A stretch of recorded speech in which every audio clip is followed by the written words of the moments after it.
Tonight, we kick off a year-long look at rural economic development in our state, a glimpse at how communities can evolve and reinvent themselves to be part of a new economy. Through this series, UNC-TV will highlight some of the success stories about these revitalization efforts. We'll share these reports with you the second Monday of every month here on North Carolina Now. We begin in Ocracoke, where Elizabeth Wilder shows us how competing in today's marketplace means holding on to some of our coastal traditions.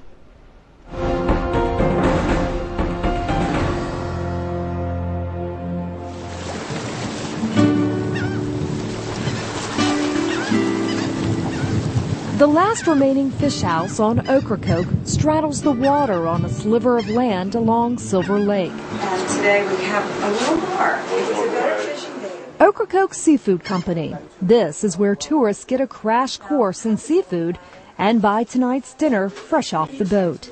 When I first came here years and years ago when I was a small child, there were three fish houses, and there was, you could just walk down to the dock anytime you wanted to and buy a fish, everybody sort of just took it for granted that was always going to be here. Development could have swallowed up the landmark as it has in other coastal areas. The working waterfronts are fast disappearing. So we feel so lucky that we've been able to survive. It's very valuable. I mean, if the developers could get a hold of it, they'd love it. Instead, the Ocracoke Working Watermen's Association, a group of about 35 full and part-time commercial fishermen, found a way to chart a different course. Well, 2 years ago, we were facing the prospect of losing our fish house that had been here for 30-some years. The fishermen landed a North Carolina Rural Development Grant for $325,000, enough money to buy the existing business and lease for the next 70 years. Together, the members share the dock and retail space. Well, it gives us somewhere to take our fish and crabs. We ain't got to go to Hatteras or somewhere else, and it makes it easier, when you put your crabs and fish here, you can go home. Without the grant? Well, we wouldn't have had a fish house here, and the fishing industry would have probably died. Like a skilled surgeon, Hardy Plyler cleans his catch and explains why the grant affects more than just the fishermen. We were very relieved, very happy that state government had seen the importance of this fish house, not only for generating income and economic development on Ocracoke, but also to reflect the fishing heritage in North Carolina and to help maintain the industry. The recent windfall had another significant impact.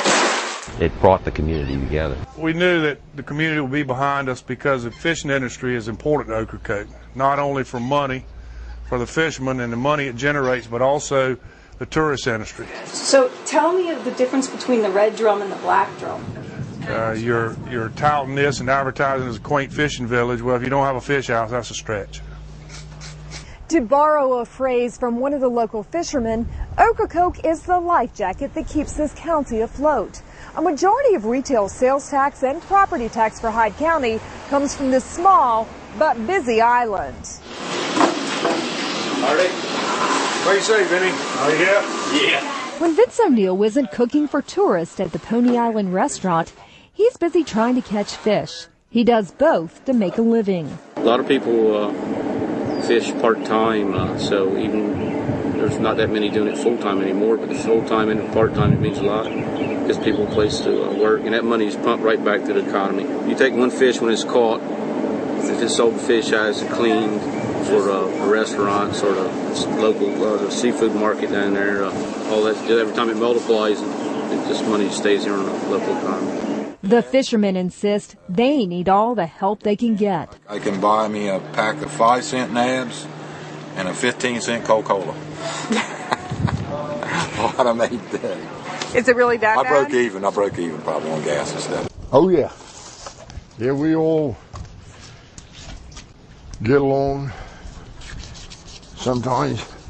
James Barry Gaskell was the oldest member of the co-op. He's encouraging his son to stay in school and keep his options open. Gaskell confides it's tough to make a living on the water. Friends of mine down in Cedar Island that are shrimping, taking in right now 200 pounds of shrimp a night just to pay their fuel bill. When I first started crabbing back in in the early 70s, there was 56 crabbers. And that today there's only about 4 or 5 that does it. Why? Here on the island. Just a lot of people just quit doing it, and a lot of people didn't stick with it, and just some of us are hard-headed. Well, the trend of commercial fishermen in this area, most of us are in our 50s. There's not much youth recruitment in the commercial fishing business. A generation or two ago, you climbed on the boat with your daddy or your granddaddy, and that's what you did. Now, with fuel prices, regulation, a lot of the young men are not getting into fishing. One thing that would help, the fishermen say, is if consumers make sure they buy the local catch and pass on the imported seafood.